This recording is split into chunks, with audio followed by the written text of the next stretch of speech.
Hello, ladies and gentlemen. Welcome back to another exciting episode of Stacker.News Live. My name's Car. I'm the BFF Keyan. Keyan, welcome back. Hello. Welcome back from what? Where did I go? From your office.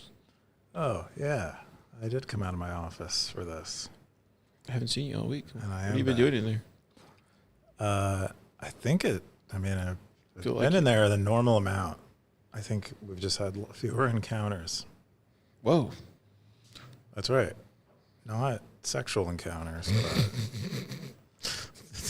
Stop. Do you think somebody will make a ago. territory on Stacker News that'll be like one of those encounters?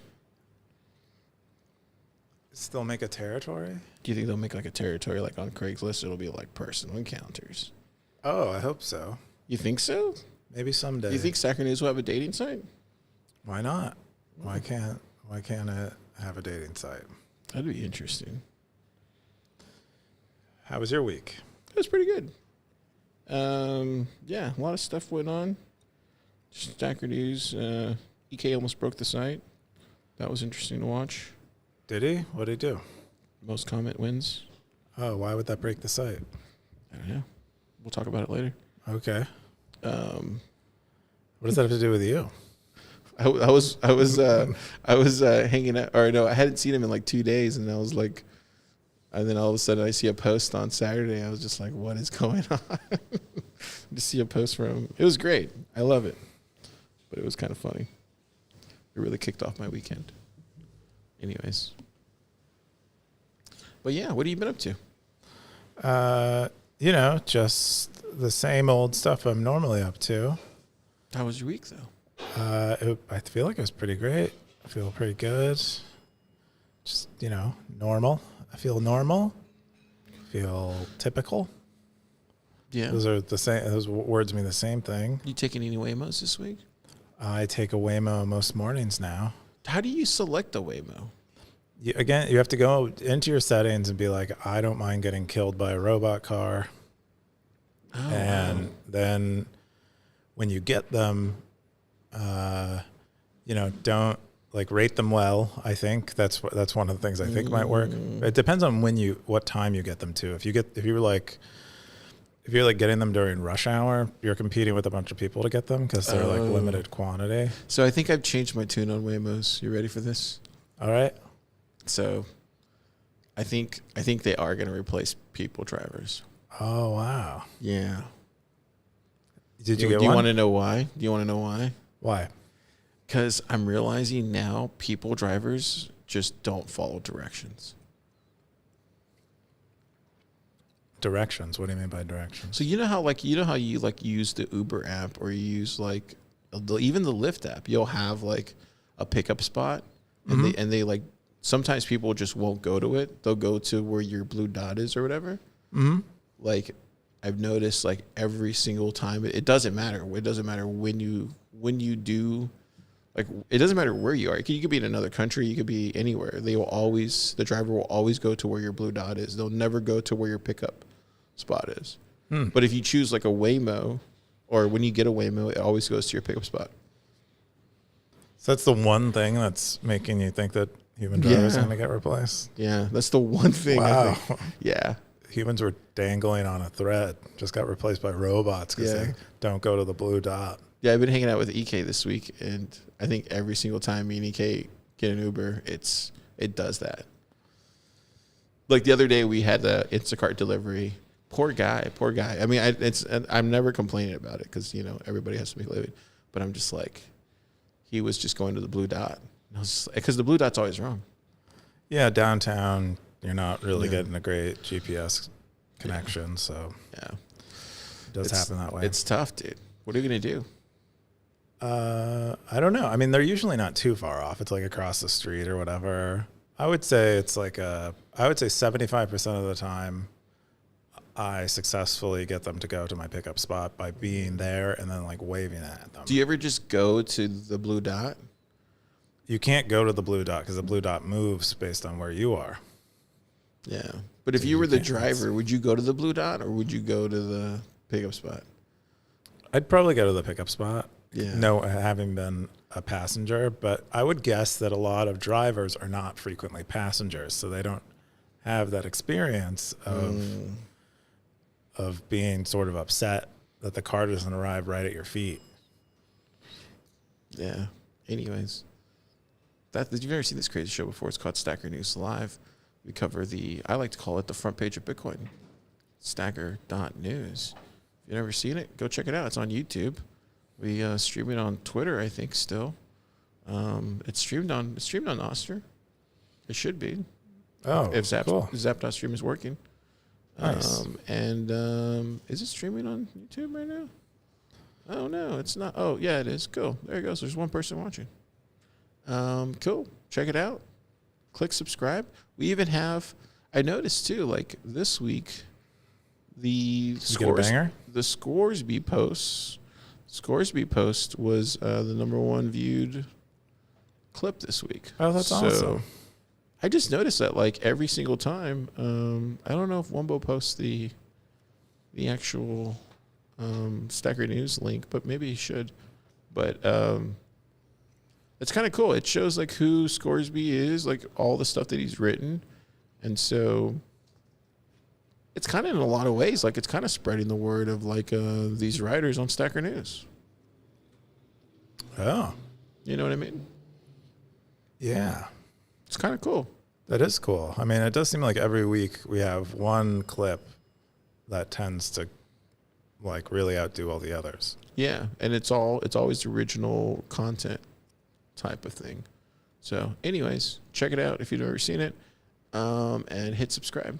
Every week we're getting more subscribers.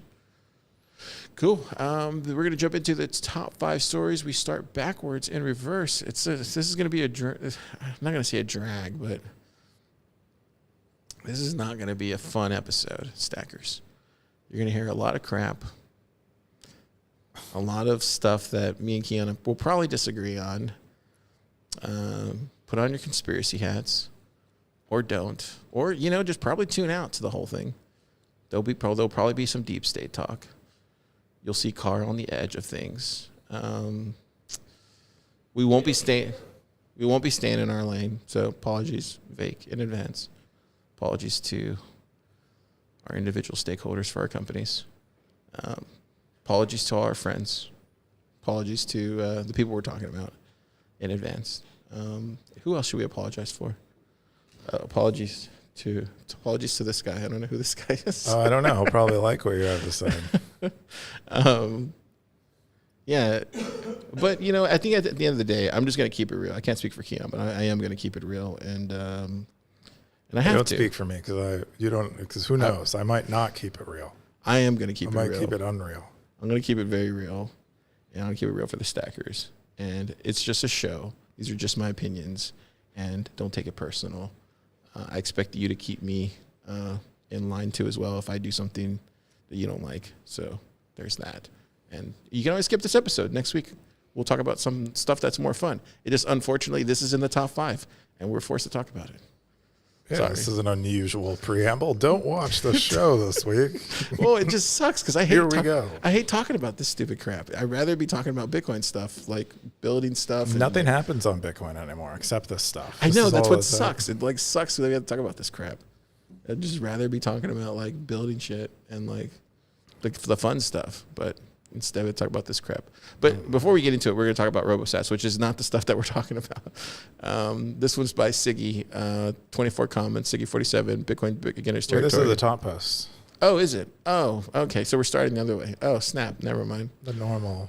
Tether, SoftBank Group, Jack Mallers, launch 21, Bitcoin territory, April 23rd. J7H875, 29 comments, 3,530 sats. Keyan, what's this? Yeah, both the top 5 and top 4 story are basically the same thing. They relate to the launch of 21, which is the SPAC that Jack Mallers is the CEO of, and the SPAC is. We're not even looking at the stories. No, I'm moving it over because I have to. I see. Yeah, I'm sorry. The entity 21 is backed, I think, by both SoftBank, Tether, and who's the other? Some other group. They basically put into 21 their Bitcoin that they already held, and 21 is going through through another public company is going to SPAC, meaning they don't go through like the normal IPO process. They don't have an IPO. It's this kind of thing that Chamath like rugged a bunch of retail on, the SPAC type of vehicle. So you basically have companies that, you know, haven't earned public status being able to trade publicly by some like loopholes. And so that's how they are going public. And they're basically going to do a MicroStrategy like entity, but without the software business. And yeah, it's pretty big news. We have, you know, backed by Tether, meaning they'll have a lot of capital, access to a lot of capital,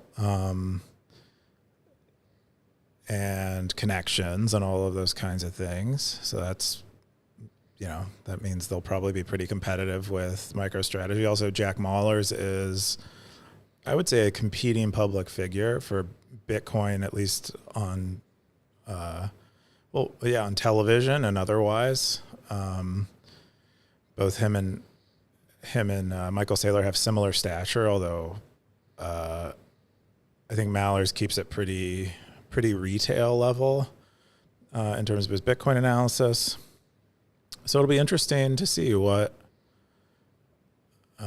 happens with this, but that's pretty much all I have to say. I think that, you know, they mentioned that in their press release, they mentioned products, but they don't actually have product. I mean, they'll have financial products. They'll have, you know, some lawyers will draft up some papers that allow people to buy things with other papers. And that'll be I believe that's the products. I think they're also planning on doing content around Bitcoin, but it'll be largely like content marketing for Bitcoin that also indirectly probably markets shares of this holding company. Anyway, that's... So if we read the comments, we'll go to the comments first because Stackers will say everything. The OP, you know, quotes at the closing of business combination, 21 will be majority owned by Tether, co-founder 21 and the world's largest stablecoin issuer, and Bitfinex, significant minority ownership of SoftBank Group Corp. And he goes, not sure how you feel about this, but something about this doesn't seem right. Jack has, from my recollection, been strongly against Tether and the like, so it's very odd seeing him go into business with them. First impression is that it leaves a bad taste in my mouth. Curious on everyone's thoughts on this announcement. I guess you jumped. I didn't even realize you jumped in there. Oh, okay. What did you say? I'll let you read your own comment. Oh, I just said I don't think he's ever been against Tether. I do recall that Strike has been allowing people to send stable coins to each other, and I think in some other countries that don't have access to the U.S. dollar. So I think hasn't ever been against Tether. The other thing is, like, I'm just noticing more and more Bitcoin Tether partnerships than ever before. Before it was, you know, Tether was kind of on the outside. Now it feels like they're fully on the inside, operating from the inside of Bitcoin. And more Bitcoiners are like rah-rahing Tether. And I think part of it is, you know, Tether has a lot of money and they're spending it on Bitcoin stuff and spending on, you know, giving it to Bitcoiners. And so they're naturally going to be inclined towards saying nice things about Tether and doing things with Tether. You know, whether that's good or bad, I'll let other people decide. I'm at least ambivalent about it. I think it's mostly just weird. The other thought I've had about this entity, one of the things that I really don't like about this kind of thing is Tether and SoftBank, they buy Bitcoin with debt, and then when you create an entity like this and you create public shares of it, those are bought with debt. So it's kind of like fractional reserve banking a bit, in the sense that when you put money in a bank, they hold some small reserve of the money and then they lend it out. That gets stored in another bank who holds a small amount, who lends it out. I don't know. It just seems a lot like the normal financial system, which I have, generally negative feelings about. Many Bitcoiners do. Anyway, you can keep reading what you want. Yeah, then you come in and you say something else. I didn't realize you commented all over this. You said something about MicroStrategy. So this is, it's a lot like MicroStrategy. Even in their I think SEC forms or whatever, they even list comparisons of them to MicroStrategy. But it's exactly like MicroStrategy, but they call it a pure play because it doesn't have the software business at all. And so it's just buying Bitcoin with debt and selling paper representing shares in that company buying Bitcoin with debt to other people who buy it with debt. And it just seems reminiscent of financial engineering, like high leverage financial engineering, which usually goes bad. Maybe Bitcoin fixes it. Maybe having Tether involved fixes it. I don't know. Yeah, and then so we got Joseph of Nostr says, if you read the whole announcement, the business is not just to buy, but hold and give access to their Bitcoin treasury. They intend to build financial software that uses Bitcoin underneath. And it's a lot of back and forth. The stackers seemed mostly on the right side of history here, at least in my opinion. Darthcoin goes really hard. He goes, nothing to see here, just more fiat maximalism. 0285 prominent stacker says Tether does not compete with Bitcoin. Tether is just dollars, and do dollars really compete with Bitcoin? The OP says kind of. And then you kind of get all that back and forth. I think there's a really good post that Juan, he's been here in Plub Lab for the past month, and he sent over this to me just right before the show. So I'm going to share this because it's not in here. Actually, maybe I'll just drop it in here so that way we can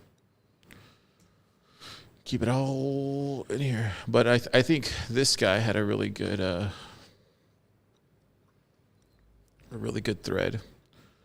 So this guy said, so Tether, SoftBank, Cantor, he goes, let's be real.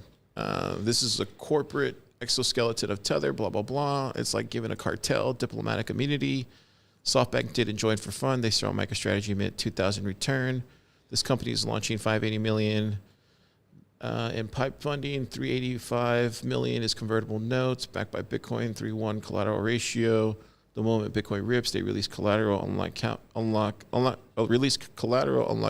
buy more recursive BTC compounding inside a public vehicle. This is Sailor with global stablecoin treasury, high frequency derivatives desk, and Tokyo War Chest. They literally measure success in PBS and Bitcoin rate of return, not fiat cash flow, not EBITDA, not shareholder yield, Bitcoin per share. That's the KPI. That's the religion. And here's the kicker. Tether will own majority control. That's like OPEC launching a public oil ETF that owns half the oil and pricing it at NAV. And Wall Street's fine with this. Why? Because the fees are good. He says the volatility is tradable and the suckers at home still thinking they're early. This isn't institutional adoption phase anymore. This is the corporatized colonization of the Bitcoin protocol executed through the Cayman shell and priced at your grandfather's or your grandchildren's tears. You're not front-running Wall Street anymore. You're being front-fed the illusion that you are. And the price, you'll watch it go vertical while CNBC blames inflation, seven sovereign ETFs, pretending they understand what just happened. Bitcoin's next leg up won't be demand-driven. It will be capital-structured, engineered, manufactured, monetized. Mega corporations are now turning Bitcoin into the new global collateral standard and selling you the derivative. Welcome to the great absorption. Hope you brought a chart. So it's very like TradFi bro talk that you see on Twitter. It's very like, money, religion, 24/7, lift weights, bro kind of talk. It's very much that talk. It's the kind of talk you saw. In like the ICO boom 2017, 20. That's what it reminds me of. And and for me, when I see all this stuff, Keyan, I can't just I'm gonna go into my long rant here. So just stay with me, stackers. This reminds me of, and I said this earlier this week, this reminds me of the intranet stage of what happened to the internet. It was like we had the internet in the 90s, and then it went through this like corporate stage of like, oh, we need our own intranet, but we don't want to give it like outside access. We want this corporate intranet, and we want it to be like bottlenecked, and we want to have, our human resources things here, but we don't want to allow our employees to get outside access. We don't want to connect to the rest of the internet because it's scary. And like but we're like, you're missing the point. Like you want to have like an outside access to the internet, because then you can go reach out to other places on the internet. And like, no, we just want the intranet. And so it's not in a lot of ways like that, but this whole like the bonds, the ETFs, even this shit, like it all looks like that to me from my perspective.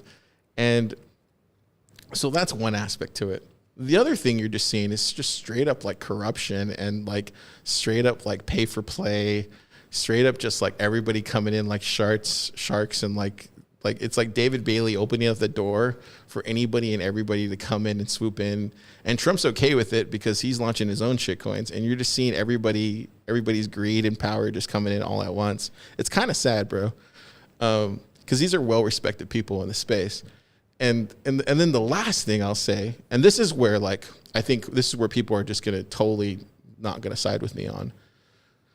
I think some things aren't just worth saving. And I think right now we're at a point now with the dollar where it's not worth saving. Like you can't keep putting lipstick on a pig and expect somebody to kiss the thing. Like it's just not going to work.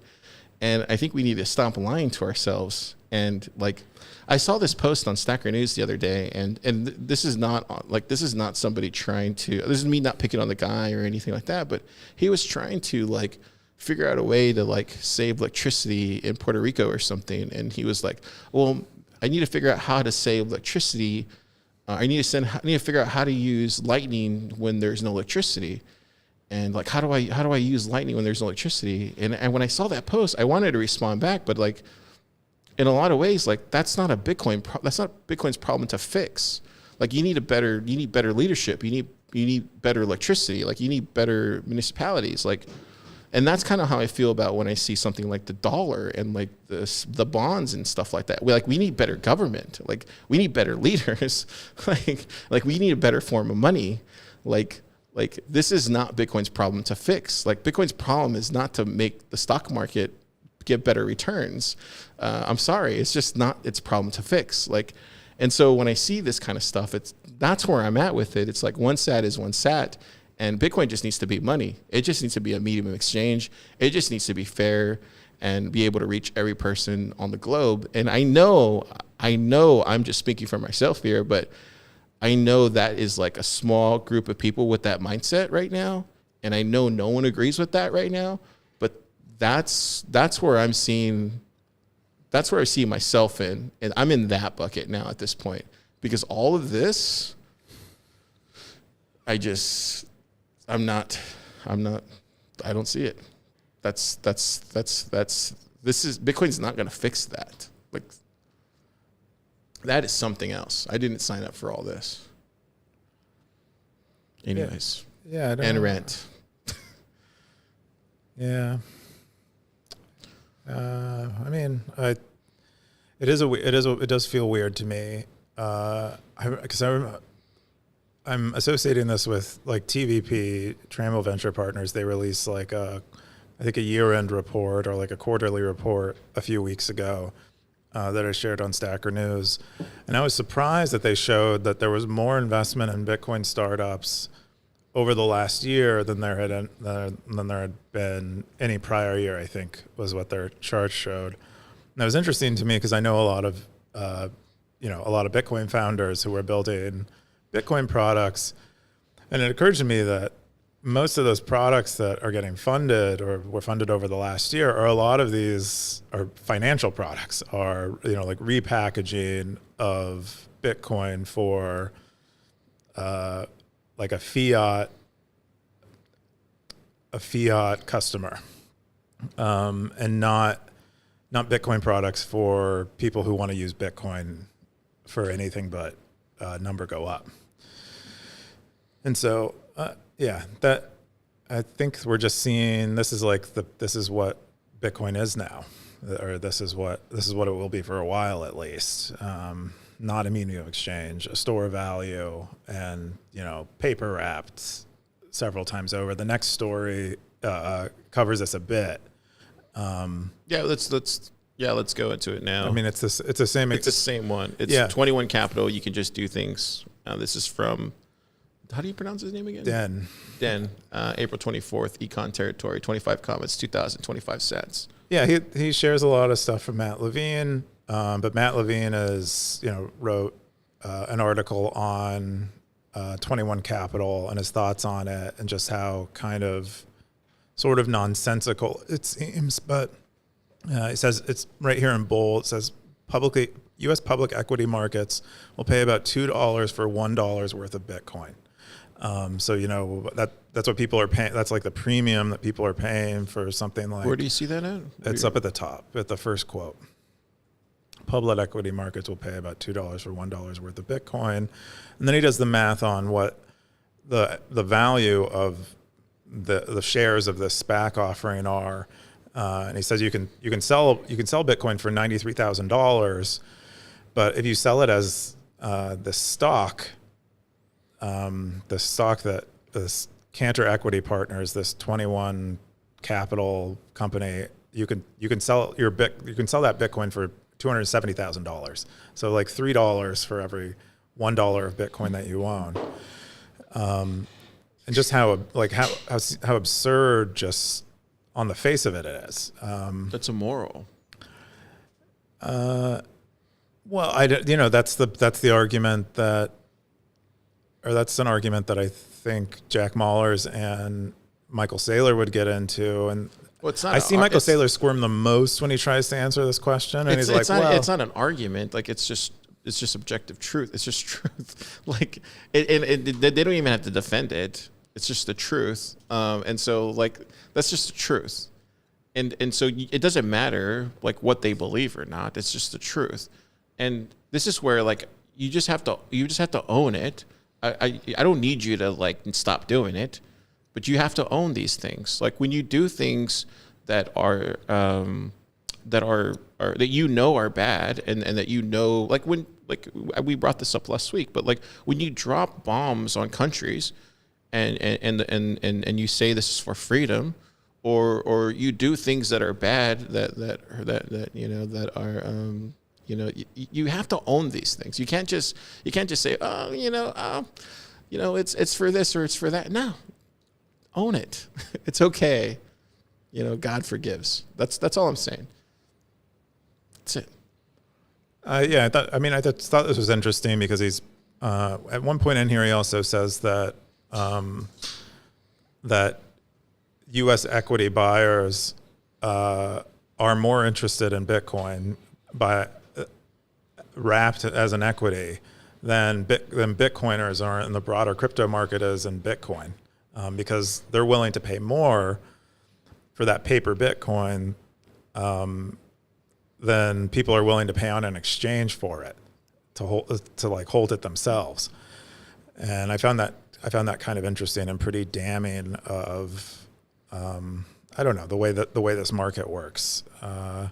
It's the type of thing that you see when Katrina was going on, when you had like George Bush, and then there was people that were selling like waters for like $8, $10, $20, and people were like dying on top of their roofs, and they were like trying to get like aid, and like George Bush was out there like, no, you got to pay like $20 for a bottle of water, and all these people were dying. It's kind of like that. And this is the equivalent of that, but like for Bitcoiners trying to like sell Bitcoin to the open markets, and they're like, no, dude, this is just like straight up business. It's like, no, man. It's like, sell it to, like, get it to the hands of the people at these meetups. Get it to the hands of the plebs that are, educating people out there in the space. Like, get it to the hands of the people that are actually doing the work. It's like, no, we're going to get it to the hands of the crypto bros and sell it to them at 5-10 times the cost. That's what that is. And it's okay. You can do that. This is America. It's a free country. Do whatever you want. But somebody has to call it out.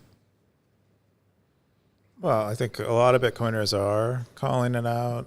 a lot of them are rah-rahing it too. You got to own it. Just own it. You got to own it. Own it. That's it. Just They're never gonna own it. It's okay. It's okay that they God don't forgives. God forgives. But they're never gonna own it. Doesn't matter. They can't admit they wouldn't do this if they actually thought it was bad. God forgives. Well, anyways, yeah, I thought it was a pretty great article on the whole thing. It's nice because Matt Levine is like smart, understands this stuff, but views it with a skeptical eye, which is one of my favorite people to read when they're viewing Bitcoin stuff. And yeah. Anyway, so we got to read the top comments. Top comments is, sometimes when I think we've hit peak clown world, I have to remind myself to actually check the historical records. I'm sure there are lots of examples of crazy stuff going on in the markets in the past too, or at least I'll tell myself that to try and feel better about the present. Lots indeed. Simple Stacker says, maybe they can be the topic of your book, in history of financial tomfoolery. And it's been done. Undisciplined says, they shouldn't be buying up tons of Bitcoin at 93K if they can't sell it at 270. Either that's not quite right, or they're very, very stupid. Dan says, I think they are. That's their financial engineering they're engaged in. No. It's weird too, because it's weird too, because if you remember in 23 when the ETF was coming out, and I haven't looked this up, so somebody fact check me, but I want to say the ETF wasn't going to go through in 23, but wasn't there like a lawsuit or something, and it forced the hand or something? So if anything, like the ETF should have gone through in 24. It should have gone through this year, because it likely would have punched through with Trump's presidency election. And then we would have saw the run-ups this year. So like it prematurely going through last year probably didn't help us. And I think what we're seeing now is just like there's no other way for Bitcoin's price to run up this year unless you do things like this. And this is where like you get hooked to that 4-year kind of like addiction of fiat run up. And the markets just aren't like it. The price is running up now, but once you get addicted to the price running up in dollar terms every 4 years, and you have these kind of other things attached to it, these other investment vehicles, whether they're VC or whether they're other types of stuff attached to it, you start having to make shit happen, for lack of a better word, and it makes things a little sticky, man. I do wonder, sort of unrelated, but I do wonder how the ETFs view this type of thing. I wonder if they're like, oh crap. I mean, because there are like 9 Bitcoin ETFs or something, and I think like MicroStrategy and this entity are just going to eat their lunch, because they're basically reselling, or they're selling shares in a speculative attack, and the ETF is not that. And people are very attracted to the speculative attack, apparently. So I wonder if a lot of those we're gonna see a lot of those shut down, or how they're viewing it, because I know they spend a bunch of time, energy, money trying to get those things spun up, and now they're just getting bested by these things that are more fiat than them. Well, you know how this space is. Like it's very like Game of Thrones, right? So like, you know. The whole MicroStrategy guys are probably not playing ball with the other guys, so they're kind of forced to have to make their own type of vehicle here or whatever. I don't know. Maybe I'm reading too much into it. I don't know. I think because are the Tether guys playing ball with the MicroStrategy guys? I don't know if I've ever seen a deal between those two guys before. I don't think they've had any reason to do a deal. I would guess they talk to each other. I mean, there are only so many people who's, you can only so many people the yacht you can pull up to in your yacht. So I imagine they're all, there's only so many 50,000 seats at a charity dinner. Maybe you're right. But I think I would guess. So you're saying they're also in on this too, maybe? In on this. Not in on this, but they're also. I think this is, on some level, this is what Michael Saylor has been wanting other people to do, because he just wants the Bitcoin price to go up. I don't think, I would guess he's somewhat disappointed that he has a real competitor, and it's not like Apple or Google that's buying it. And instead, it's another speculative attack vehicle. But that he's only MicroStrategy. So you're saying that he's not going to be able to buy Bitcoin at that low price anymore, is what you're saying. Yeah, but he wants the Bitcoin price to go up. But the thing is, if I would guess this decreases MicroStrategy's premium, because people might like Jack Mahler's and Tether's and SoftBank's style of speculative attack more than Michael Saylor.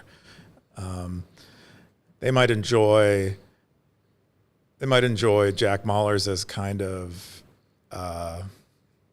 his presentation more, and feel like it is a better, it demands a higher multiple than MicroStrategy does with Michael Saylor, who's very smart about financials. But Jack Mahler's is, like just got off a skateboard to do a CNBC interview.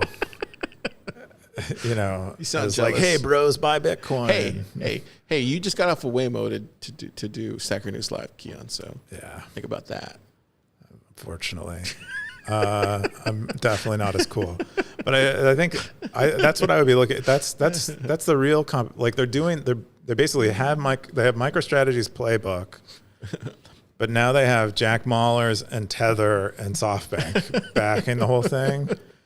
So from that, it's like more direct competition than the type of competition that I think Michael Saylor would have asked for, which is like, he just wants Bitcoin's price to go up by Apple and Google buying it. But now instead it's like someone is just copying you and probably going to do a better job.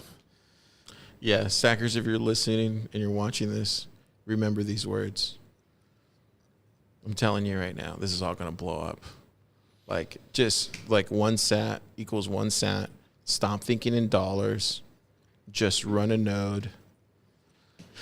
Start hodling. This thing is going to crash next 3 to 5 years. Just hold as much Bitcoin as you possibly can. Get through this. Don't cheerlead. Get it into a multi-sig. Stay the fuck away from these people. And like learn to code. I'm telling you. Crap. It is. No, because I'm serious. Like, what's going to happen is once these people get screwed over on the You're the not stock. even on the camera, dude. He's not on the camera. Once these people don't stop doing that. Stop doing that. They're gonna think I'm trying to start a revolution here. Once these people start, I'll just finish on this. Once these people get screwed over on Wall Street and they're paying these multiples, guess who they're going to blame? They're not going to blame Jack Mahler's. He's going to be on a yacht somewhere in the middle of the ocean.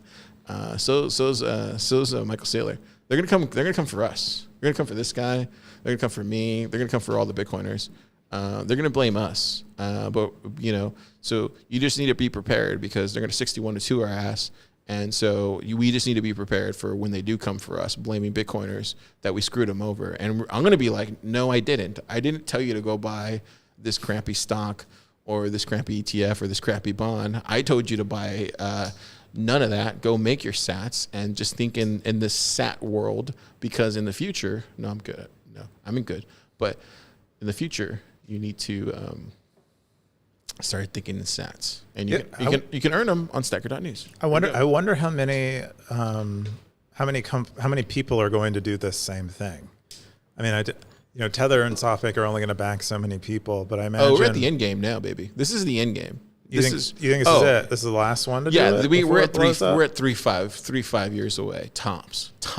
Because this is like Trump's presidency right now is the last of this kind of like free for all. 100%. There is no way that this is the end game. Get it. Like everybody's running to get as much fiat as they can. This is the end game. Well, yeah. I mean, they're trying to get. I would guess the Tether guys and Mahlers and everybody's hoarding dollars right now, but they should be hoarding Bitcoin right now. I don't think they're hoarding dollars though. They're trying to. Well, the people with dollars are hoarding dollars right now. Is what I'm saying. Well, I don't really know about that. I'm just wondering if we'll see more speculative attack IPOs and public companies like this before. Like how many of those can the market sustain before it just implodes? Like how many adjustable rate mortgages did the economy have when it blew up in 2008? That's kind of the way I'm thinking about it. This seems similar to me, where it's just like debt on debt on debt, and at some point someone's going to have to pay it, or they don't. Well, they're just going to pull the pin. Like that's what I'm saying. Like Who's going to pull the pin? Somebody's going to pull the pin, and who can grab a pin? I don't know, man. Like to me, this all feels very like the guy said. This all feels very engineered. This doesn't feel like. I don't know. There's just feel like this kind of reminds me of like COVID, and how everybody was doing golden parachutes. A lot of people either were passing away, or people were retiring, or people were stepping down. It just kind of feels like that. And then also we also coming up on the first quarter of the century. Like it feels like we're getting ready for the new quarter, and a lot of plans are being laid out. And just from for me personally, like I'm seeing that even in my own like parish, like we're like people are now thinking, cause I personally, like I used to think in like, decades or like, and now I'm thinking in quarter centuries now. If that makes any sense. And I used to not think like that. Okay. And I just recently started thinking like that. And I don't know where that came from, but I think it's because I'm hanging out with older people now. So I think that what I'm trying to say is I think these people in power think like that too as well. And I think that's what's going on. And I think that's what's happening is I think we're entering a new regime here. This is kind of like the deep state talk. I think I see. Okay. I think we're entering a new regime here, and I think this is where we're headed. And this leads us to our next top story. Bitcoin treasury bonds may help us. I don't think this is the top story. Or it was number 3. No, this wasn't even number 3. Oh, was this it? is like a link to a link. Oh yeah. So the next top story was Bitcoin Policy Institute possible red flag. This was from Justin Shocknet, 2 comments, 1,872 cents, Bitcoin territory. So you want to explain this? Yeah, so I think Justin has a suspicion that some of the Bitcoin Policy Institute might be connected to the deep state. Yeah, sort of like I don't know what you would call it, like some kind of intelligence operation is kind of what he's implying. I don't really think that way about things, but I know that kind of stuff does happen, so I don't want to say this isn't that. He shared some things that, kind of loosely associate him, which is the best you can probably do in these situations. I think Justin's the only person I know that actually looks at this the right way. And so there was a post earlier this week, and there's a lot of weird shit at Bitcoin, man. Especially I would say in the past 2 to 3 years, it's just been becoming more apparent to me. Like there's just a lot of weird handling that's going on in the Bitcoin space, and it's just really spooky. And it's only gotten more spookier over time. And I usually try to stay away from talking about it unless it makes the top 5. But this one's just like so coincidental with everything else that's going on. And so this came out, and I had like a quick little kind of jab. I was like, oh, fiat Bitcoiners always trying to find the next bigger wave. Didn't think much of it. And I said this 1 sat per 1 sat thing, and I've been talking about that on Stacker.News. And then Coins Reporter said, well, what do you mean? Is he a shitcoin? And I was like, I don't want to get into this whole thing on Stacker.News. It's not worth it. And I just tagged Justin Shocknet because I know Justin will explain. He'll take more brevity to like explain everything. And so he goes into everything. If you want to read, go for it. Like he explains the whole, all that stuff. And so go back into this. He talks about Matthew Pines here, and even Darth Coin says you don't need policy, you don't need a blessing, you don't need permission, you don't need a politician, all this stuff. And Justin explains that, some people watch football or basketball or these other kind of sports stuff. He watched psyops. So this is kind of his sports for him. He likes doing this stuff. And this just kind of goes back to what I was saying earlier is like, these people aren't going to save you. And when I think what Darth is saying, like these people that you're voting to power, Trump, these people that you look up to, these people that you parrot, like these influencers, even us, including us, like you really have to think about what this collapse is going to look like. Cause like I'm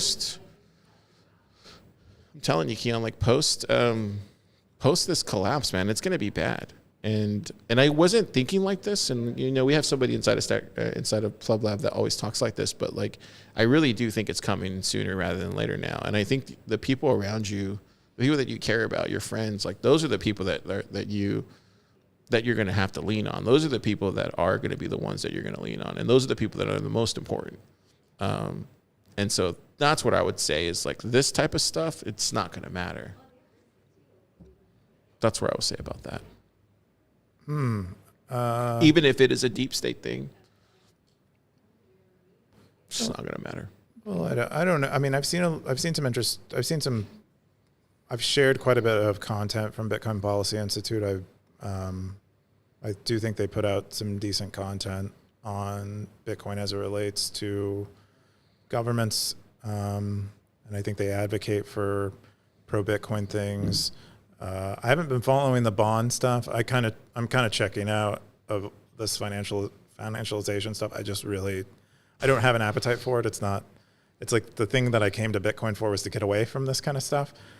So, but I understand it's like what everyone is about now. And I guess, people are trying to get, even if it was spook or not, I don't know. That's like a separate conversation, but if people are trying to get the government more involved in Bitcoin stuff. And so there's a number of ways that they're trying to do that. These bit bonds are one way. We have these, public company things. We have the strategic Bitcoin reserve. We have all these kind of new vectors for getting the United States government involved in Bitcoin. And I don't know who. Like I don't know what. I think incentives explain it pretty well why that's happening. Would you say the government controls the internet?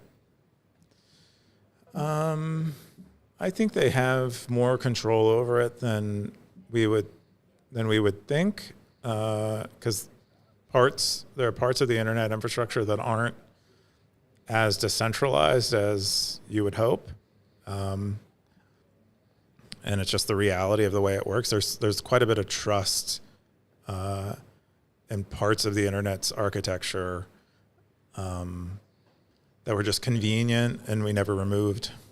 But are you suggesting that they might do something to the internet? No, I'm just saying, like, do you think they control the internet? Like, do you think the government controls it? How? Like I was speaking technically. Technically, yeah. Like, do you think deep state technically controls the internet? You mean they're manipulating the internet, or have the ability to manipulate the internet? Sure.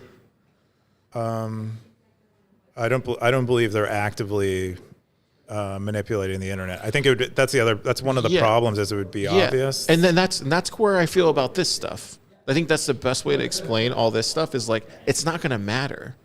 I don't think all this stuff is going to matter in like 3 to 5 years, even 10 years out.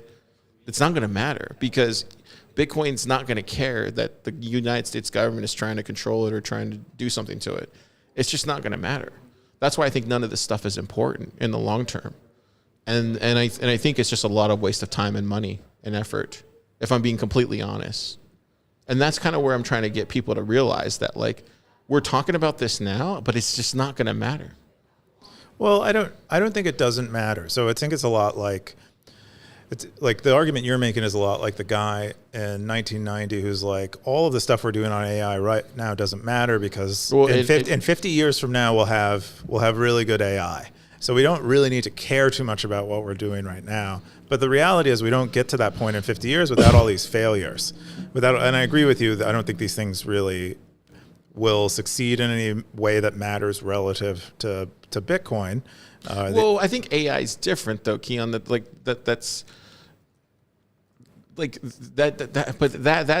That's different because that's a technology that.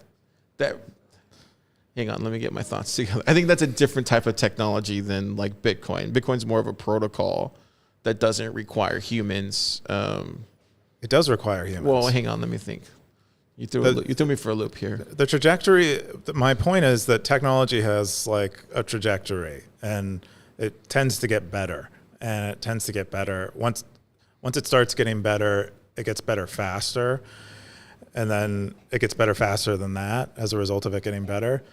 And so that's kind of the same. That's the comparison that I'm drawing, is that Bitcoin is going to get better because it's technology and there are lots of people working on it trying to make it better. And AI had the same thing where it's like there were periods of time where people were failing a lot with it, trying to get people to understand it, failing to do that. I think Bitcoin is going through. I think it's a different one than AI, because AI took way longer than Bitcoin. I think more internet's more of a perfect analogy to Bitcoin. Yeah, but I think for Bitcoin to be a medium exchange, it'll take just as long as AI took to get to where we're regularly using it now. Maybe. Because I feel like some of the same like arguments that we're having with Bitcoin are the same arguments we had with the internet in the 90s, DMCA, all that kind of crap, all that stuff, and none of it mattered in the end. I mean, it's all metaphor or analogy. I don't really. Nothing's going to line up perfectly. Yeah, for sure. My main point is, I think people taking swings at a variety of approaches to getting Bitcoin to have better adoption, better understanding is just going to happen. Yeah. I think if anything, it just ruined reputations at that time. Like, and I remember like the Metallica thing. It's like it just ruined Metallica's reputation. I don't think that I don't know whose reputation this kind of stuff is going. Oh, I'm not talking about them. I mean, like I was talking about like the internet. I see. Yeah. Anyways, we can get into the. Anyway, that's all the drama this week on Stacker. Yeah, that's all the kind of Bitcoin fiat drama. engineering stuff. Yeah, dude. What a crappy week for news. I hate talking about that stuff. Because it's just drama. It's the only thing that people are really, really interested in, or that seems to be what's popular in Bitcoin. Medium exchanges died. It's like when the Twitter crap, yeah, and the worst of Nostr crap comes over to Stacker.News. That's what that's like. That's what I mean. It's like the worst of like both. It's like the worst of all worlds. It's like the worst of CNBC, the worst of Twitter, the worst of Nostr, the worst of Bitcoin conference, all collides and then comes to Stacker.News, comes on my feed, and I'm forced to talk. And then on top of that, I'm forced to talk about it on my time on Stacker.News Live. That's what sucks. I mean that stuff is big news, and I think it. That was kind of all over the place in Bitcoin this week. It sucks to have to talk about it, but there's not much else going on. CNBC isn't having on, William JB55 to talk about Damas. They're much more interested in this kind of crap. Anyways, the fourth top story is what is the crappiest crap coin? This is from Elvis Mercury. April 21st, at Stacker News. 51 comments, 2,013 cents. Keyan. Yeah, I thought this is a fun little poll. Basically, Elvis asked stackers, which is the shittiest shit coin? So there are many shit coins, but can you rank, do you have the ability to rank them in some way and pick out the shittiest? And looks like in this poll, at least, Ethereum won with 30%. Of the vote. Jimmy's song even replied. That's funny. Yeah, he thinks it's Ethereum as well. I love Jimmy so much. Damn. Jimmy's the best, dude. Why is Jimmy the best, Keyan? Why can't Jimmy just? I think because he's like actually stacking sass and staying humble. But why can't more people be like Jimmy's song? Probably because they weren't in Bitcoin in 2013, and they don't have like a seemingly like a life outside of Bitcoin, like a family and kind of like a moral foundation. I think would be another thing that seems unique to Jimmy. So he's a developer. It's interesting to Jimmy. Jimmy hasn't changed as long as I've been following Jimmy. So he wears a hat. So that's a plus. I don't think it's the hat though. You wear a hat. I do wear a hat, but I don't wear a cowboy hat, and I don't think it gives me special powers. I just don't like my head. So let's give. He's a developer with a moral foundation. He got Bitcoin early. He can be rude sometimes. Can he be? Sometimes, yeah. He can be a little rude. But I think most Bitcoiners can. He stays out of the drama. I think that's the biggest thing. He stays out of the drama. He doesn't pick sides. Yeah, he's kind of built up his own his own thing where he's not dependent on getting approval from other people. Yeah, he I like how he like always just like he doesn't call people out. That's the biggest thing. He does call. He doesn't call people out. Oh, He not doesn't individual. he doesn't call individuals out. Not individual people. Oh no, he does it a little bit with other developers. Oh, does he? I mean, I've seen him, Paul Stork and Drive Chains. I've seen him. Oh yeah, but you gotta call people like that out though. Okay, well, that's calling people out. You said he didn't call people out. You're like, well, they're not really a person. I'm just kidding. Anyways, yeah, Jimmy said my reasoning given how you phrase the question. ETH is the butt, but which poop coins emerge. In this sense, ETH is the real butt coin. So what is he saying there? He's saying that Ethereum is the... I think he's implying that if it weren't for Ethereum, these like a lot of these other coins wouldn't even exist. You got to hand it to Vitalik, though. He did have a really crappy idea that turned out to be a really great idea. If it was, do you think? Wait, no. There was other ideas that did have, because Vitalik wasn't the first one that had this idea, right? To make other. I don't think so. It just succeeded. It just the marketing that coincided. I think he co-founded the project with some really savvy marketers, and he had some JP Morgan push behind him. I don't know about the origin too well, but yeah, it was the first successful poop coin, and then a lot of people seeing a successful poop coin followed suit with their own. Yeah. And it's like a poop coin that gives birth to other poop coins. Yeah. I've just seen it. Yeah. Kick said from Reddit 4 years ago, 27 trillion in circulation, unlimited supply cap, only one node, 1% of holders. Describing USD. Yeah. That would be my vote. Let me just zap it like I made it. Yeah. That's why I'm like, dude, it's not worth saving. Some things you gotta let die, man. Yeah, I think it's not worth saving. Look at that. Only one node, Keyan. 27 trillion in circulation, unlimited supply cap. 25% minted in the last 6 months, Keyan. In a bear market since conception. Why would you want to save that? That's wild. Anyways. And the number one top story this week is RoboSats Guide, Siggy 47. Bitcoin beginners territory, April 22nd, 24 comments, 33,000 sats. Yes, this is an awesome guide by Siggy about RoboSats. It's very practical and straightforward while being pretty detailed. It basically tells you all that you need to know to be able to use RoboSats effectively, having not used it for the first time or having not used it before. I would encourage anyone who's interested in buying Bitcoin P2P to check out this guide and try RoboSats.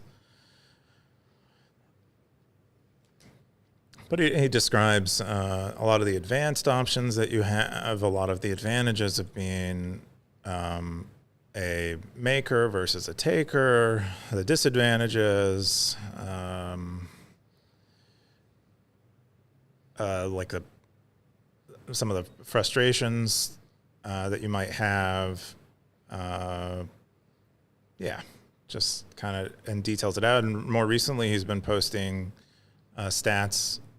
Daily stats on RoboSats, so we should be able to, over time, get a sense of how it's growing or not. I think Siggy at some point in this post comes to the conclusion that part of why RoboSats might have a liquidity problem is that your identity on RoboSats is transient. So you make one transaction on RoboSats as one robot. The next trade you make, you are another robot. So you can't build reputation as like a good trading partner, which doesn't really incentivize people to stick around and build up build up reputation and engage in more trades and really make money from trading on RoboSats. But yeah, still seems to be a productive place to trade some sats. Yeah. Do it while you still can. Seriously, I'm not even joking around. I know you're such a doomer today. No, I'm not. I'm on a whole new kick now, dude. What's your new kick? I'm telling you, 3 to 5, baby. Get ready. 3 to 5. 3 to 5. Years. How much time we got left? Okay. One sat, baby. 3 to 5 years left for what? The United Collapse. States collapse of Dollar. Oh, Dollar collapse. 3 to 5 it's always years. been 3 to 5 years away. No, this one feels right. Okay. 3 to 5 years. I mean, I feel like every cycle Bitcoiners call a collapse. No, this one's feeling like in the bottom of my stomach turns when I think about it more and more and more. I would say I'll keep praying. I haven't felt like this since COVID. Okay. Like my stomach turns when I think about it. I'll keep praying on it, but there's certainly a lot more media about the collapse and things and problems going on than ever before. well, it's not so much and I wasn't worried about this maybe a month ago. It just started happening here recently. What changed? I don't know. I think it's just China I've tariffs? been reflecting a lot since Lent, and just started thinking more, reflecting more, and I've been writing more. I think there's just I think there's just a new, I don't know. I think it's also one of those things too. Like there was I was listening to a podcast earlier. It was a Christian podcast, and they were talking about like the Pope, because the Pope died this week, and they were talking about how like and most people don't know this because it's like, you'd have to follow how this stuff works, and most people think it's evil anyway, but that's not how it works. But they set things up in stages, and typically when things are set up in stages, it takes time for things to coalesce, right? Like if you first set up one thing, and usually that's set up with like a doctrine, and then it takes like decades for it to go. And then you set up the next thing, and maybe it'll be like a philosopher, and that philosopher will inspire and will set out these kind of like theology things, and then the next person will come in, and they will focus on one particular form of that philosophy, and the next person will come in, and it'll focus on another point of that philosophy, and then people will disagree because things will be moving too slow, and so what I'm trying to say is like. I think when all this high time preference comes, when you start seeing people move in a high time preference way, that's a signal that that people are forcing things, rapidly. When that happens, things start breaking, and that's kind of what you saw, which that's basically what you were describing. In 2008, you saw a lot of people who were doing these things that were done in a very forceful way, and that's kind of what you're seeing now. It's like it's almost like it's done in a very like it's just done in a very forceful way, and when things are done that way, things start breaking. I don't know how to describe it. Yeah, I mean, 2008 relative to now is quite a bit different in that people weren't participating in these scams because there was like high inflation and they were trying to escape losing their savings. It was like almost pure greed. I think now, given inflation, it feels like it's sort of a combination punch where you have the good old-fashioned kind of self-interested greed with like this panic around the world ending in 3 to 5 years, and I need to get my nut before the world ends. And so there's like those two things at the same time. It is it is different in that way. So me. that's all taking place now, right? So this is where like the calamity to that is like, so this is taking place, right? And then you have people that are on the streets right now, and they don't know about this stuff yet.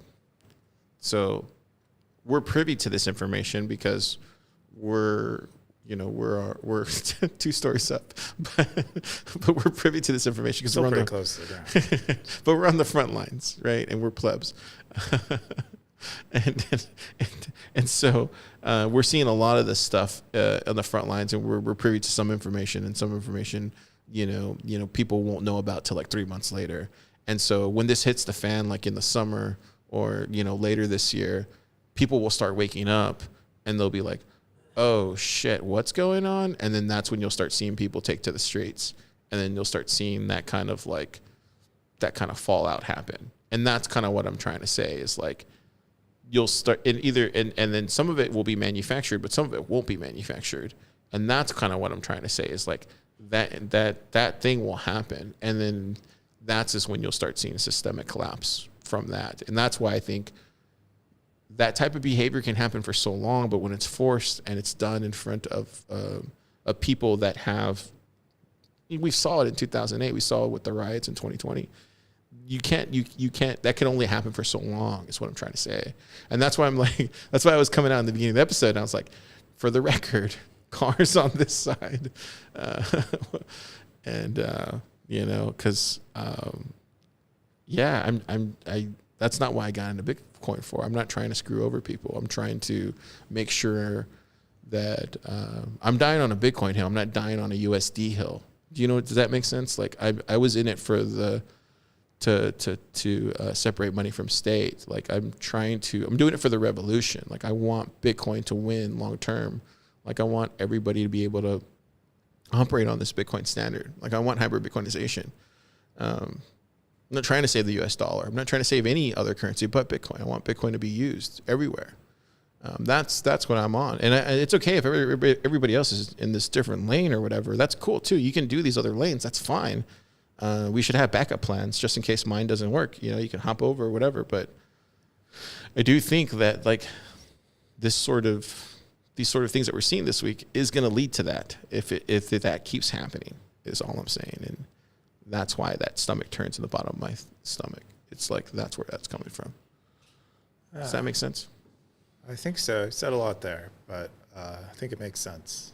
Anyways, I'm not worried about it. Yeah. But I am thinking about it. I'm not so pessimistic. I think people have always found a way to deal with these things, and I think this is part of hyper Bitcoinization as Bitcoin succeeding in ways you don't like, and finding allies that are not your ally. And are you going to Bitcoin conference? I am. I'm going to go to Vegas. You are? Oh wow! I don't think I'm going to go. I like going, and I like walking around and looking at stuff, and I like going to the open source stage. Oh, cool. Last year I spent most of my time in the hotel room working, but wait, you went last year? Yeah, to Nashville. Did you not go? I thought I went. I think you did go. Did I see you we there? Probably didn't see each other very much. Oh no, yeah, we had the show. We had the live show. Oh, that's right. Okay, yeah. Yeah, see. Yeah, I don't think I'm going to go this year. It gets a lot of Bitcoiners together, and a lot of them aren't, maybe the Bitcoiners that you associate with, but they're their own type of Bitcoiner. All right, let's jump into the normal stories this week. This is the first one. Is this Meta? I guess it's Meta, right? Yeah, this is yours, I think. Yeah, Meta. Well, technically it's yours, but yeah. Well. Zine 5 is live. This is Pleb Poet's zine. Apparently, she released the number 5 one today. Let's see if it loads. Oh, it did load. Yeah. I don't know if you can see it. Yeah. But this one's the Wizard. What does it say there? This is the Wizard issue. The Wizard issue. So the whole issue is about wizards or no? I mean, that's like kind of the theme. Oh, I get it. All of the art and stuff is wizard themed. So she said vibe code and vulnerability as a service. That's funny. Remember Magic Internet Money, Bitcoin Wizards. join us. That's cool. Oh wow, she even has a TapConf logo on there. That's cool. Yeah, quite some of the stories we discussed this week are in it. Some of them are from, I think, a majority of them are probably going to be from last week. Last comment wins made it in there. Yeah, last comment wins, which we'll be discussing shortly. It's in there, but what's yeah, this right here? Our 5th issue. Which past self do you have to quickly say goodbye to? That's weird. This is by Crypto Sensei. So is this from this week? I think this was April this is from the 20th. Oh wow, from this past week. Oh, I guess from last week. Yeah, I think. Well, she had to make them A week ago. Yeah. Cool. She was making this earlier. Oh, so this is like last week's. Oh, that's awesome. Yeah, it's the way it has to work, more or less, is we're about a week behind. This is amazing. So if you want it, you can print it out there. It's open source. Or you can get it here on Zap, right? Or on Stacker.News. 3,000 sats, including shipping. Boom, right there. Let the sats flow. I didn't even bother to price it in dollars. See, there you go. Keyan's already living in this world. I don't know. I just felt like I accept $100,000 Bitcoin as the exchange rate, roughly. And then, she said one more piece of zine news. SNZ is now forever printed in beautiful, gorgeous color. Wow. This is really cool. I got to say, I think I'm going to start buying them now. I wasn't sure. What's up? I wasn't sure yet, but I'm going to do it after this episode. I'm going to buy all 5 now. I'm going to go back and buy all 5. And then I'm just going to place it right there in the front. Because I wasn't sure. I needed you guys to get the kinks out. Okay. I mean, yeah, because at the beginning, you guys didn't look like... We didn't look like we had it together. No, I was just unsure what it was going to look like. But now, once I saw the Wizard episode, I was like, okay, this looks like it's going to... this looks like it has legs. Yeah, she went all out on the Wizard. Yeah, I feel like this one's like it's finding legs now. So I can get behind it. Yeah, now we're color printing them too. That's good. Yeah, because we couldn't figure out how to do that. I think this is a really good idea, dude. I actually think this is a good idea. I don't know if it's a good idea. It's fun. No. So I saw a post. I don't know where it's at, but somebody posted a comment somewhere on Stacker.News. Oh, unschooled about when they was it? Yeah. Yeah, let me see if I can find it. He posted a post this week, and he said, "Yo, I just got my my Stacker.News zine in the mail." Yep. Yeah, and he's like, "Yeah, this one." And he goes, and it was on my shelf or whatever, and some people came over, and it was a conversation piece, and they were like reading it. Dude, this is the same thing that I used to have as a kid when people used to come over to my house and they would see zines and like CDs and stuff. And they'd be like, "What's that?" And I'd be like, "Oh, that's Alkaline Trio." You remember that, right? Like, "Oh, that's Alkaline Trio." And like, "Oh, what's Alkaline Trio?" And they're like, "Oh, they're like Blink, but they're like goth, you know?" And that's how they but that's how they blew up, dude. Good description. Yeah. It works. No, but that's how the subcultures blew up, though. These subcultures blew up because of zines and all that stuff. You were a part of the cool crowd if you had these things. Yeah, I don't imagine the zines are going to do much for growth or anything like that. You're underestimating cool, man. But I think they are very cool, and I like them. That's why we're doing them. It's not like a growth strategy or something. I'm not saying it's a growth strategy. I'm saying you're estimating cool. Oh, yeah, it's definitely cements us as cool. Yeah, for sure. Yeah. Anyways, cool check that out. And then the other one is... Stacker Sports Spot. So, dude, Stacker Sports Territory, turn it up. We got a lot going on this week on Stacker Sports Territory. Are you working for them now? I don't work for them. Sounds like you're doing I am looking for another pod. No, I'm just kidding. No, what I'm saying is, dude, it's a lot. It's one of those I check out every day. Because, we have the bracket challenge that's going on. NBA's still going? Still going. Let me see if I'm logged in now. Can I log in here? Oh, no. All right, I have to log in. Next week I'll log in Stacker so I can see my stuff. But anyways, but we're keeping score. Lakers play tonight. We'll see how I do. But that's going on, and then the draft just happened, and then they're releasing a podcast I think tomorrow, and I want to hear Gray Ruby's and Undisciplined's recap of the draft. So don't disappoint me, guys. But yeah, dude, they do a really good job of covering everything. It basically makes my life easier, so I don't have to watch sports. If I'm being completely honest, because I don't have time to watch sports. But it like recaps sports for me. Oh, that's awesome. Because I used to love watching sports. Do you know what I mean? I do know what you mean. I do know. I've known lots of people who like watching sports. Yeah. And I enjoy it. I enjoy watching sports when I watch it. Yeah. Anyways, check it out. Stacker Sports Pod every week. They do a pre-show meeting. Maybe we should do a pre-show meeting for Stacker.News Live. That's kind of cool. Look how more organized they are. They are more organized than us, but that's why I laughed, because it's like I don't think that's something we're the type of people that do. Stacker Sports Pod pre-show meeting. Dang, that's awesome. Anyways, really cool stuff, guys. Keep it going. And then then we're getting into your stuff. Zeus, yeah, you want to talk? Yeah, about Zeus is incorporating cashew in, which is all the rage these days. I mean it's pretty interesting. I mean, I almost think people would do this even if it weren't eCash and it were just like a custodial software that you could run on top of your Lightning node that had a public API that people could use. I think this might occur that way, but then you have eCash that has these other properties that are desirable for people. And allows, the Mint operators are, more, their identity is a little more hidden, and so maybe they feel like they're a little safer running a service this way rather than a normal custodial service. But, yeah. I don't know, dude. I'm just more bearish on eCash than I've ever been after Ben Carmen's LDK.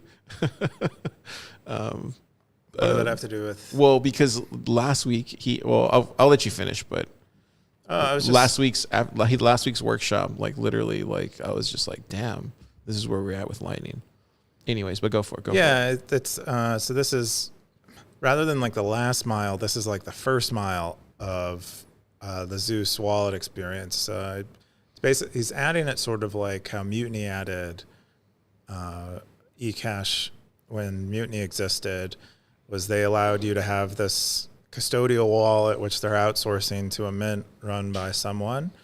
And then as you build up a balance in that custodial, or you build up eCash in that custodial Mint, then you at some point can open a channel with it and then become like a normal sovereign Lightning user and not have the rug pull potential.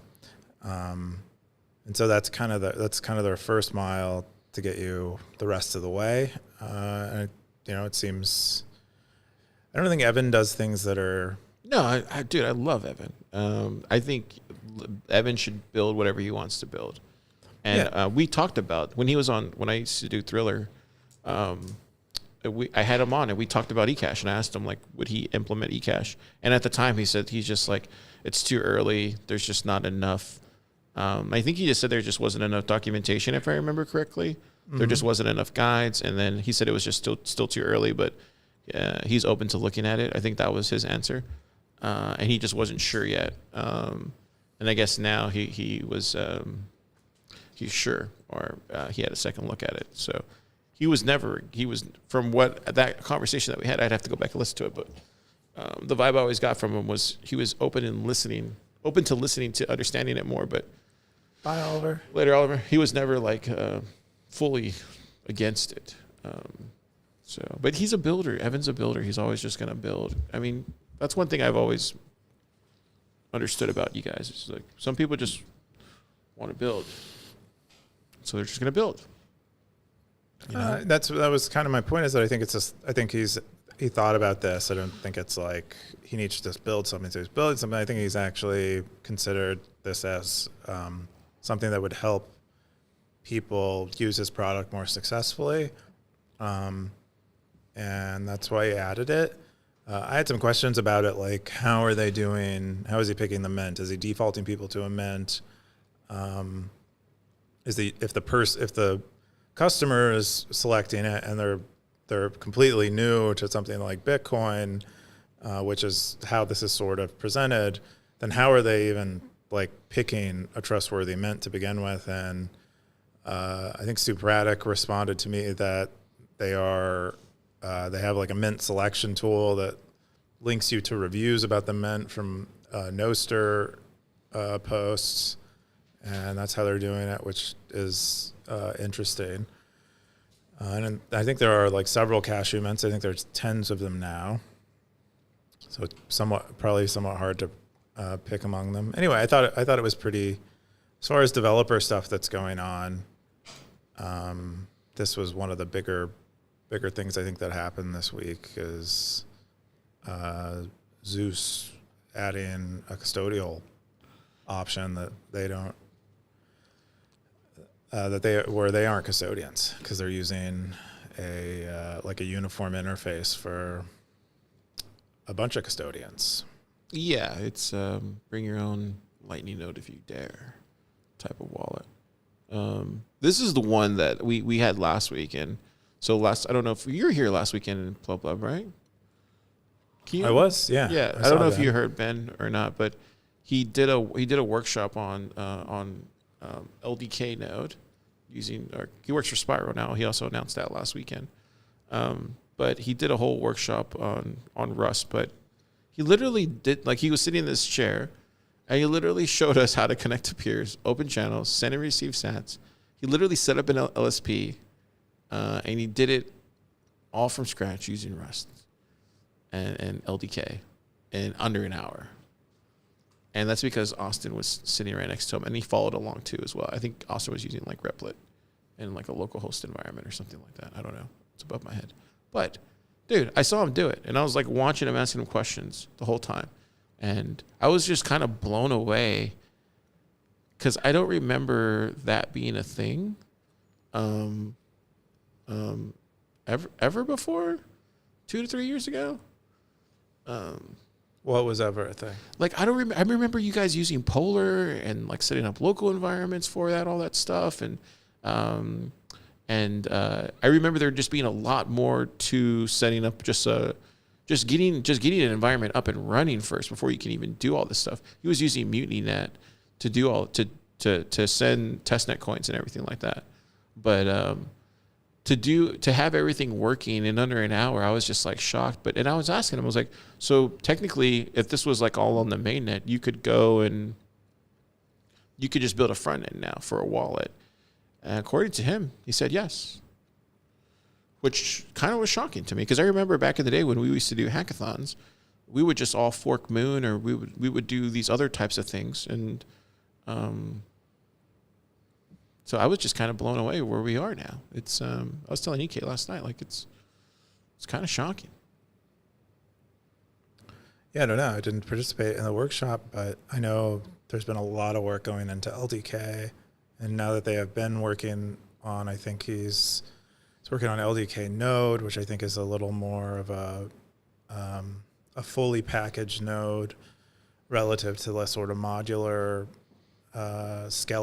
skeleton that LDK normally is. I think we'll see even more people using LDK for things. And what's nice is they're pretty strictly, they're like very supportive of the spec process as far as I understand, and they're it's sort of a philanthropic venture as part of Cash App, so they don't have to engage in a lot of capitalism directly, which keeps them very focused on just making Lightning better. Where that's much like Core Lightning does too. They don't really have side quests. It's just keep making Lightning better. That seems to be like the vibe. Yeah, this is all normal speed, by the way, Stackers. This is how Ben goes. Look, he's at normal speed right now. See, look, that's Austin bothering him. He's like, get away, pleb. No, I'm just kidding. That's nice. But yeah, isn't that crazy? Under an hour. That's cool. Yeah, I was shocked. I was absolutely shocked. Anyways. So there's that. If you want to check that out, check it out. It's on the Builder's Territory. We're going to do another workshop tomorrow. That's going to be Paul from Harbor, or he's working on Harbor now.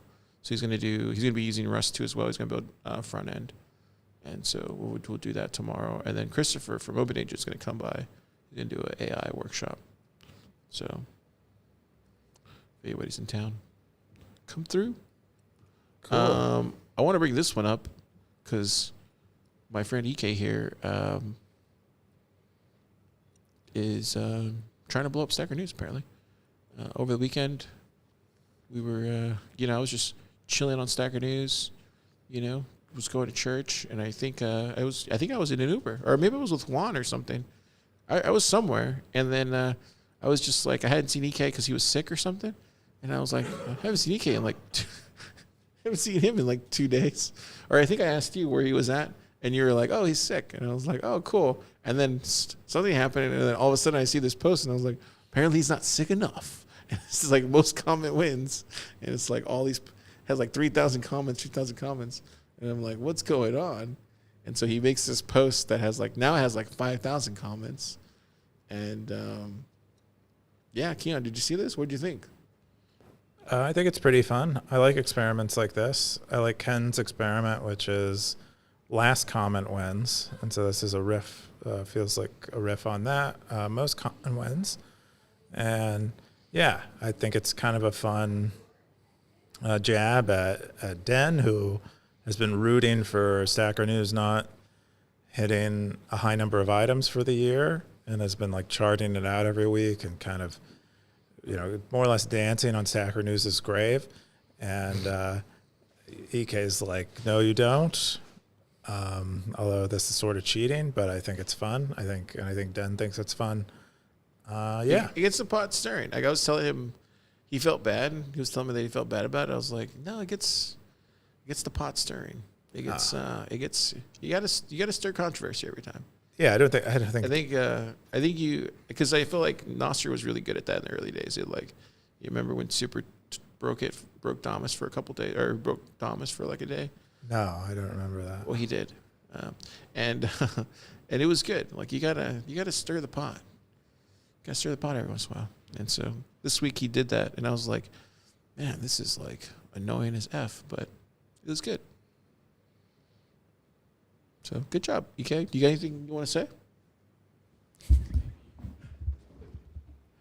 I have more ideas for posts like this, but I don't want to make another Lord of the Flies post. So stay tuned. I guess that means he's gonna figure out other ways to break Stacker.News. There you go. Did you learn anything from this, EK?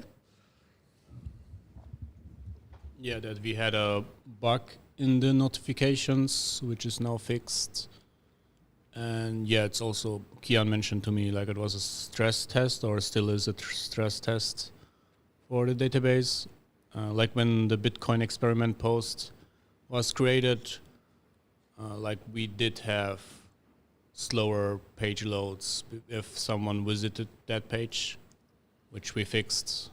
And now this post is like even worse, maybe. Like it. I think it's 5 times bigger. Yes, like it reached way more comments way faster. And as far as we can tell, like nothing happened, so that's cool.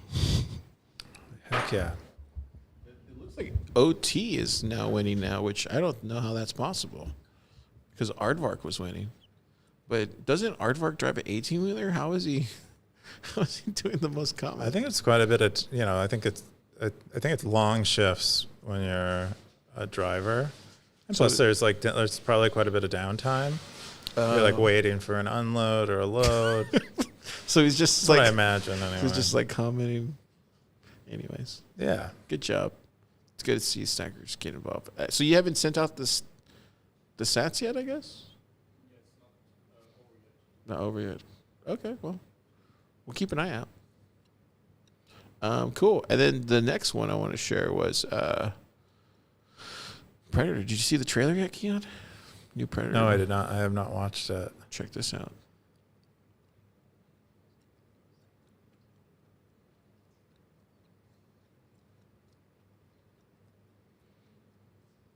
It's like a baby predator. He's like the protagonist, or she. I don't know if it's a he or she, but it's the same director from the last Predator they made.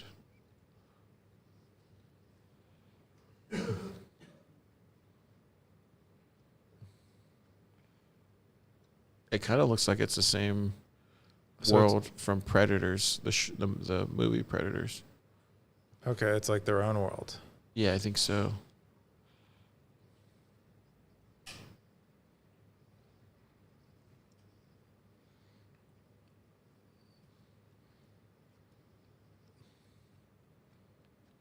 Yeah, look at him. Apparently, it's like a young predator called Badlands or showed Badlands. But so there is another trailer which I didn't post, but it's an anime that's getting shown before this one, which is kind of nuts. Yeah, they're doing anime everything. Yeah. Anyways, It's very popular. me and one of the stackers were talking Cool. about it in the I'll comments. definitely watch this probably. The other one I wanted to share was this post. I made a post on Pleb Lab's blog called Divinity at Scale. It kind of talks about what it's kind of, I was telling you earlier, like I wrote this post at the beginning of the week, and it's just kind of rightly timed, and it's kind of what I've been talking about for like a month now. But just about everything, just about the U.S. dollar and about how I definitely feel. I feel like I was talking to Juan about it was me, EK, and Juan. We went to dinner like maybe a couple weeks ago, and we were talking about how like it just feels like there's just like everybody's trying to like really push the U.S. dollar to various forms everywhere, and it's just like not what I'm seeing everybody inside of the builder community building. Like no one's building that. It's like no one wants to build that. So it's just kind of my thoughts on that and like what I think is actually going on. And so just want to share that with the stackers if they want to read it. Kind of my thoughts of what I think these days, what's actually worth building. Anyways. And that's all we got this week on Stacker.News to bring up. Let's jump into the top Cowboys. Oh, Cowboys, yeah. Go to number one in hiding. Yeah. Good old it doesn't look like there's been much change as far as I can tell. Discipline. In the And Discipline's number 3. Has he been number 3 the whole time? I think so. 1-7's been there. Blushing Boo's been there. Grey Ruby. Coin Through Pitter, yeah. Rothbardian. EK's HN. moved up. EK's moved up. Yeah. OT. Like a few weeks ago, he was like in 50th place. Carter. Webster. CJ now. Now it's making a comeback. Kepford. Nunya. I feel like Nunya's making a comeback. I feel like I should be moving up. Boomy. Oh, wow. Boomy's coming back. CLR. I feel like there's a lot of new stackers that are coming back now. I wonder why. Oh, look. Even Carmen's here now. Pleb Poet. I guess I'm not on here. I feel like I've been having a cowboy hat this whole week, though. Where the crap am I? Probably there somewhere. You just like overlooked yourself. Damn. Carl Tuckerson? Who's that? Oh, there you go, 45. Okay, I'm still there. It's like... Not too bad. I Not feel so like shabby. 4 days. It's bull crap. I've been having a cowboy hat You need to recheck this, Keyan. Look, I had a cowboy hat every day. And I got a horse. Boom. No shooter, though. How many referrals do I have, though? 20 referrals? That's not bad. You have 20 referrals? Yeah. Oh, that's pretty good. Who has the most referrals? You can sort by referrals. Oh, let's see. If you go back, Oh. then you go stackers by referrals. Referrals. Boom. But you want to go probably forever. Login. Who's logging? That was a bug. But it looks like Ugmug has the most referrals. You do. And then after that, it's me. Kyle of the Corn. Who's Ugmug? I don't think they're on Stacker.News anymore. Kyle of the Corn. Who's Kyle of the Corn? I Who think that is might this be guy? Corn DeLorean. Oh. Stacker.News user since 1998. It's hilarious. One Zian. I feel like I got BitcoinNews.com. Really? Whoa. Wow. They have that many referrals? They post pretty consistently. Whoa, dude. Wild Hustle? Dude, what happened to the hustle? Hustle's still going. He's still going? He's here? vibe coding a lot more now. And like real coding. I'm gonna keep going. Okay, so I feel like Hustle. I didn't know Bitcoin News shills the crap out of Stacker News. I don't think they are. I think they're just... Well, look, 134 Keyan. Yeah, but you get referrals from just your post. You post on Stacker News, and someone visits your post through like a Google search, or someone else shares it. You get a referral. Oh, wait. Oh, so you're saying that people are sharing Bitcoin News posts, They could be. and that's why they're getting a referral from it. Yep.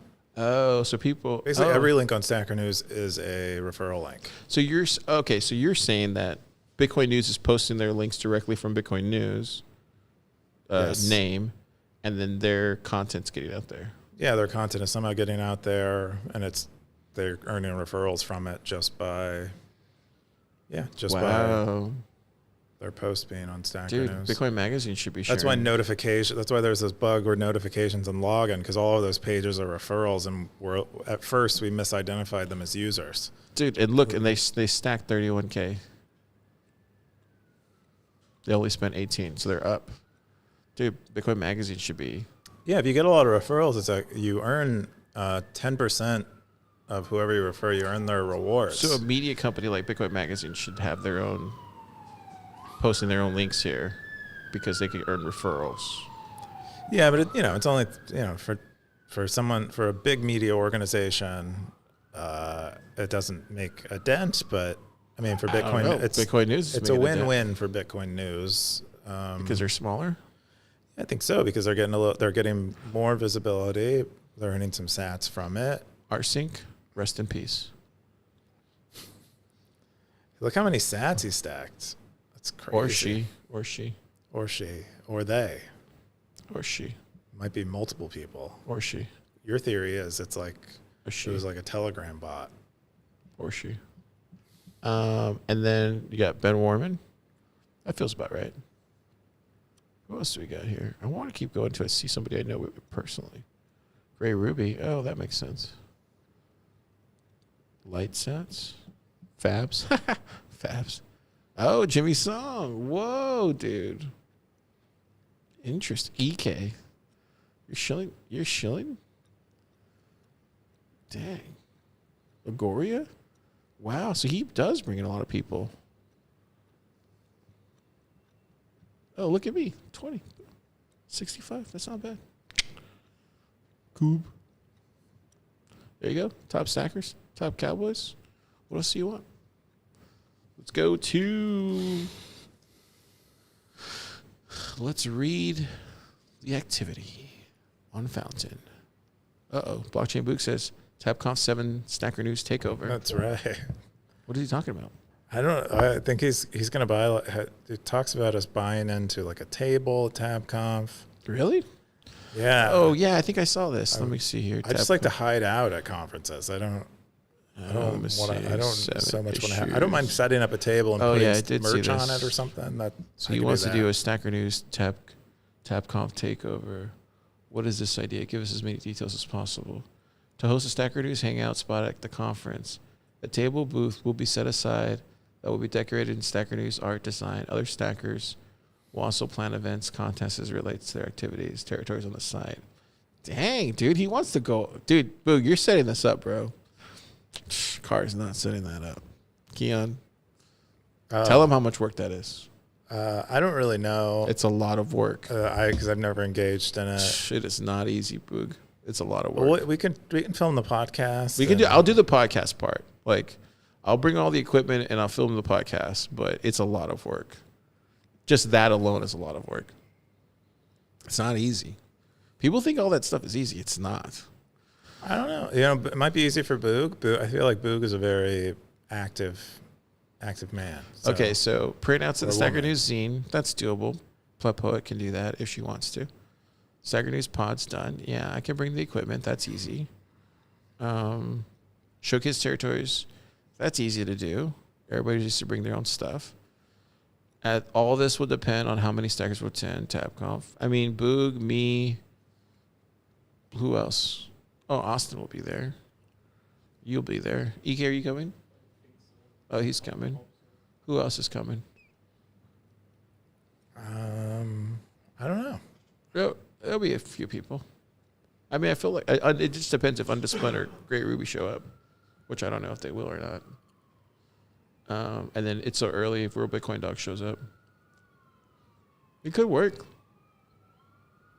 If I'm the only one willing to show up, maybe this can turn into a talk presentation. I can explain how the site works. No, we'll be there, Boog. Just you take care of the table, the booth, the decorating. We could also just meet up, and we don't have to have a booth. Then again, the whole whole point might be get the table booth. Promote. Keep getting on Tidwell to give you the table booth. He'll make it happen. Sorry, Tidwell. Yeah. And then why would an attendee gain for this? Attendees will learn about Stacker.News and become part of the community, and they can help get onboarded and learn how the power of Lightning can be fun and easy. Yeah, I think so.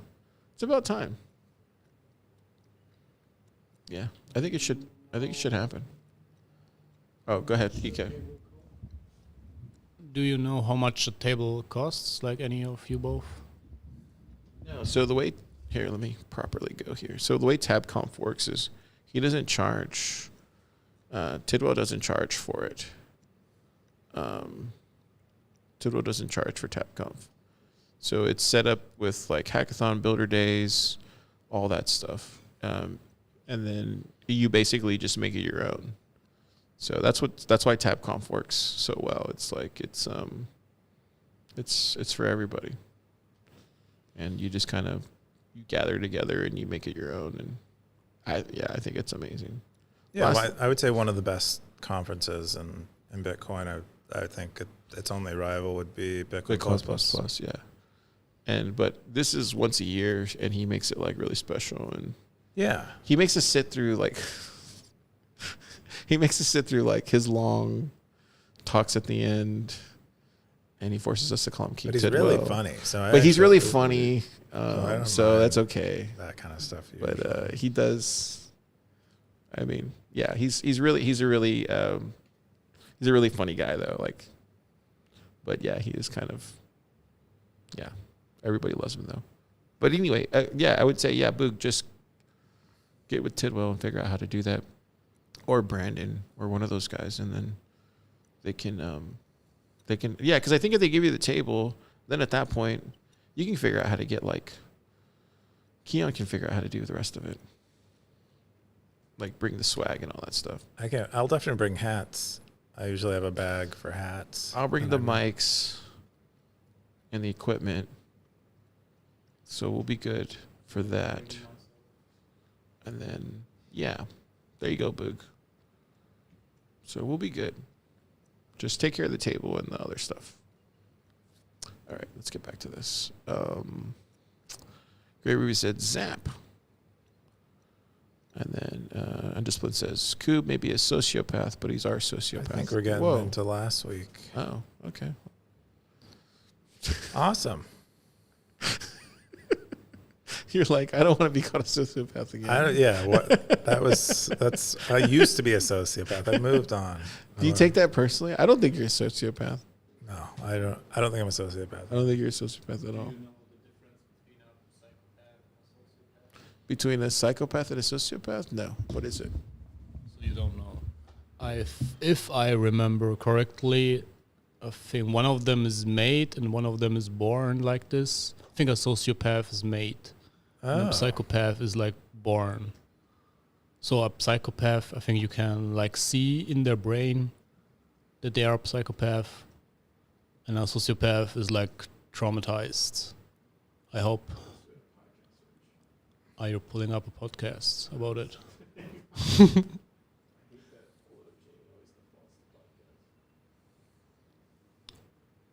Yeah, I hope I'm right, but it makes sense to me. So you say, what is the difference between A psychopath and a sociopath.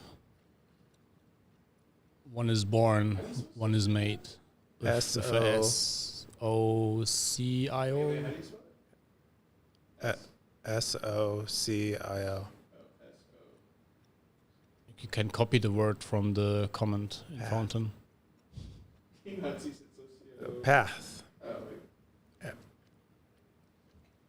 Here. So, pull it up. Jamie says the difference between a psychopath and a sociopath is an area of ongoing debate and research, but here is a brief overview. Wait, a nature versus nurture. Wait, what is it? EK was right. Wait, what is it though? I don't see the difference. Psychopathy is believed to have a stronger genetic, biological component, is often present from an early childhood. Callous, unemotional, manipulative. Oh. And then sociopathy is more likely to develop due to environmental, such as traumatic upbringing or negative social exhibit more impulsive behavior and active, aggressive. Oh, yeah. Oh, I can see that. So you probably could develop sociopathy from like prison, right? Possibly. I think it's probably more adolescence, childhood that makes a sociopath. As going to a prison as an adult probably would not turn you into a sociopath. Have you seen the people in prison? I don't think Ross came out as a sociopath. Oh, yeah, that's a good point. So I think if you go in as an adult, if you're while you're a child, Yeah, perhaps. But psychopathy is like you're just born without love, probably. Well, no, they're saying it's more genetic, so it's not really about the absence love. of the absence of. No, it's not. It doesn't have anything to do with your early childhood. No, psychopathy is like the absence of what? Just like darkness. You're just genetically predisposed to not caring about people. Like your brain is in such a way. There's just neurons not firing. Yeah, sort of. It's like autism, but for evil. Ooh, have you met somebody like that ever before? I don't think so. I think I've met sociopaths before. You met sociopaths before? Like they do develop and try covering. Yeah, there's lots of I think there are lots of people, everyday people who are sociopaths. I don't think I've met sociopaths before. I think I've met like people that are just like dangerous to themselves and others, but I wouldn't call them sociopaths. Does that make sense? Yeah. Or is that the same thing? Is that the same thing? What? I don't know. People that are dangerous to themselves and others, that be a sociopath or no? Or that just be a dangerous person? It could just be a dangerous person. Yeah, that's what I would say. I feel like I've met tons of those people, but I've never met a sociopath. Sociopath is someone who has a murderer. That is like something a sociopath would be more likely to do than a normal person. Yeah. I think it's more so they don't really care about other people too much. But there's lots of things that can cause someone to not care about people. It's not always a disorder. Like sociopathy is. And so. Dang, the more you know. Would be funny if you have a psycho or sociopath watching and they're like, no, it is not like this. It's like this and this would be cool. Yeah, this is a good post for Stacker.News. Stacker.News, if you're... No, I'm just kidding. Cool. There you go. Figured it out. We solved the mystery. Solved the mystery. Stackers. Oh, yeah. One last thing. Keyan, what do you do this weekend? Oh, I don't think I'm doing anything. I don't have any plans of any sort except the normal stuff that I do. How about you? Oh, wow. Looks like David just launched, what do you call it? TribeView. Oh, he did? Whoa. Badass. I thought it was already back already. EK, do you know anything about He change? Or that what happened in this announcement? What do you mean? Like it's the real announcement? Like I think like a month ago or something, I already posted the link, Yeah. but it wasn't ready yet. But I'm not sure what changed. I guess some backend stuff or something. Like I only know what I see there. Oh, okay. I So have maybe no it already insider was information. released and they just like re-released it or announced the release again. Yeah, like made sure everything works. Hang on. So how does this work, EK? So I have been playing on Atlantis, which was the name of this before Microsoft took down the Minecraft server. And how it now works is you have ASICs that are virtual, like they are no longer in the Minecraft game buzzing around, but it's just on the Discord server. You interact with a bot, and you can then tell the bot like, "Hey, buy another ASIC." And I think this, or like that's at least how it used to be. But yeah, I am not anymore, but I want to get back into it. But yeah, I think it's now more like you get keys and then you unlock ASICs. Like you do not directly buy them, but you still mine sets, and there's a prize pool and stuff. Cool. So I could definitely check it out here after the show. But it looks like the game platform that shares profits with players, inspired by Bitcoin. Tribute uses a virtual proof of work system to distribute rewards and enforce integrity. Earn virtual ASICs and virtual jewels by playing competing objectives and trading with other players in the auction house. Cool. Nice. What are you doing this weekend, Car? Me and EK are going to go watch Minecraft, actually. Oh, the movie? Yeah, we're going to go watch it. Jack Black's latest Yeah. hit. And then we're going to, tomorrow we got the workshop stuff tomorrow, so we'll do that stuff. It'll be fun. Cool. Excellent. Stackers, don't forget, 1 sat equals 1 sat.